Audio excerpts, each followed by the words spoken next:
This is the ultimate virtual pinball machine, and in this video series I will show you how I built it. While it looks like a simple box with some screens, it's actually a very complex machine filled to the brim with electronics in order to emulate playing pinball as realistic as possible. So without needing to spend tens of thousands of euros on real pinball machines or needing an entire arcade hall of space, you can play all your favorite pinball machines right here on this machine. So now let's go back 2 years in time to the beginning of this build to see how I started on my most complex project to date. To save myself some time, effort and money, I decided to start from an old existing pinball cabinet. This pinball is a Strikes and Spares from 1978. I found it on a second-hand website on which the seller offered the empty cabinet without any electronics in it. It's not in an immaculate state, especially the coin door, but it's a perfect base to start from. It has to be said though to please never destroy or convert a pinball machine that can still be restored. These things are getting more and more rare, and there are more than enough people that can make badly damaged machines like new.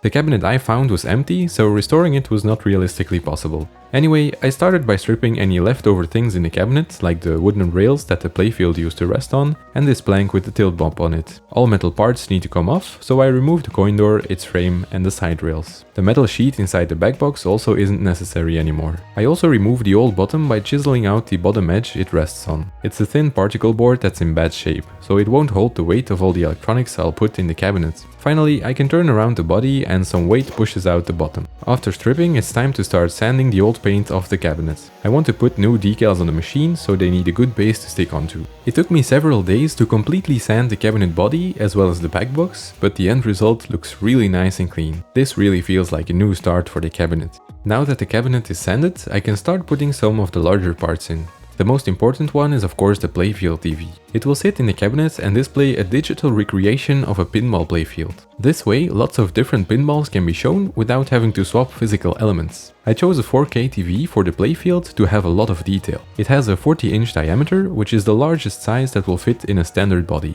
40-inch TVs aren't made anymore, but they're quite affordable second-hand. I got this one for 200 euros. I want to mount it in a serviceable way, so I can still access the inside of the cabinet while working on it, or if I ever need to repair it later down the road. The TV should be able to pivot open and even be removable entirely if I want to take it out. I decided to go with a dowel that rotates in 2 brackets. Those brackets screw into the cabinet on both sides, as well as a pair without notches at the front. The support blocks for the playfield TV have been mounted into the cabinet. Now it's time to make the TV assembly and put it into the cabinet. The plywood sheet that the playfield TV will mount to can then be put in place on the brackets, so I can fix the dowel to it with some metal U-brackets. Now that the position of the hinging sheet is fixed, I move on to the playfield screen. In order to fit it into the cabinet, I have to remove the bezel. Luckily, after just removing a bunch of screws, the entire case comes off really easy. In order to mount the TV to the plywood, I use a little trick with some paper. First, I wrap the TV so I can mark where the holes of its VESA mount are on the paper. Then the TV can be put in place in the cabinet, making sure it's in just the right spot. The paper can then be transferred to the plywood and the TV removed, leaving the 4 mounting holes in a perfect spot for drilling them. Once the mounting holes are known, I measure out the other parts of the plywood sheet that need to be cut out. There needs to be some clearance for the flipper buttons in the front, as well as some ventilation for the TV and a hole to plug the power cord into.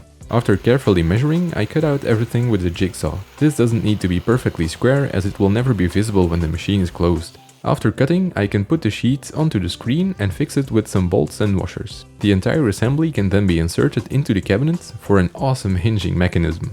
Now it's time to make a mounting system to mount this screen into the backbox. This spot usually has a backglass in it with artwork that shows the theme of the pinball. In virtual pinballs, a screen is put here instead, so it can easily display different artworks for all the different games. I found this old Dell monitor second-hand that perfectly fits in the backbox, down to a couple of millimeters. It's also a 16:10 resolution, which is more similar to actual backglasses than regular 16:9 screens. This screen doesn't need to be as serviceable as the playfield, but removing and installing it should still be possible, just in case. I start by cutting a board of MDF to mount a screen to, and use the same trick with the paper to transfer the mounting holes of the screen to the MDF and drill out all 4 holes. To mount the board to the backbox, I drill 4 more holes on the outside edges of the board. Those holes are then countersunk and a bowl is inserted, making sure the nut sits flush with the surface of the wood. I then attach metal L brackets with a wing nut to the protruding bolts, so I can easily slide the entire thing into the backbox and screw in the other side of the brackets in exactly the right position. With the mounting system in place, I can bolt the screen to the board, slide the assembly into the backbox, and secure it all with wing nuts. It's really a perfect fit. There's one more screen to install, the one that will show the scores and animations. In 90s pinballs, this was called the dot matrix display. As the name implies, it was a matrix of pixels to immerse the player more into the game compared to regular score wheels. It is possible to install an LED version of this matrix in a virtual pinball, but I chose a more versatile LCD screen. The DMD of a real pinball is usually mounted in the speaker panel. That panel has a specific shape that I want to recreate, which would be very hard to get just right by hand. So I designed the panel in CAD and found someone who wanted to CNC it for me. The result is a clean wooden panel with the perfect dimensions. Now it's time to put it in the backbox. To mount the panel in the backbox, I'll recreate these actual speaker panel latches. They don't cost that much, but they're super easy to make yourself. I take some cheap metal L brackets and bend them into a hook shape. That hook will latch onto another bracket. After shaping the brackets, I trim them down a bit as the ends don't need to be as long. They look quite close to the real thing. To attach the brackets to the speaker panel, I first drill the holes to fit some bolts through. The bolts can't stick out on the front because an acrylic panel will be sandwiched to the front of the speaker panel later on. So with a larger drill bit, I drill a notch to countersink the bolts, after which the brackets can finally be mounted. I then put the speaker panel in its place and mark where the brackets of the backbox should go. I tape those brackets down so I can easily screw them in exactly the right place. With the brackets installed, it's now super easy to hook the speaker panel into place, just like a real pinball. Now let's move on to the plastic channel on top of the speaker panel. I tape the acrylic sheet that I mentioned before to the speaker panel and tape the first plastic L profile down to the sandwiched pieces. The first profile is angled downwards to keep the acrylic in place and hide the seam.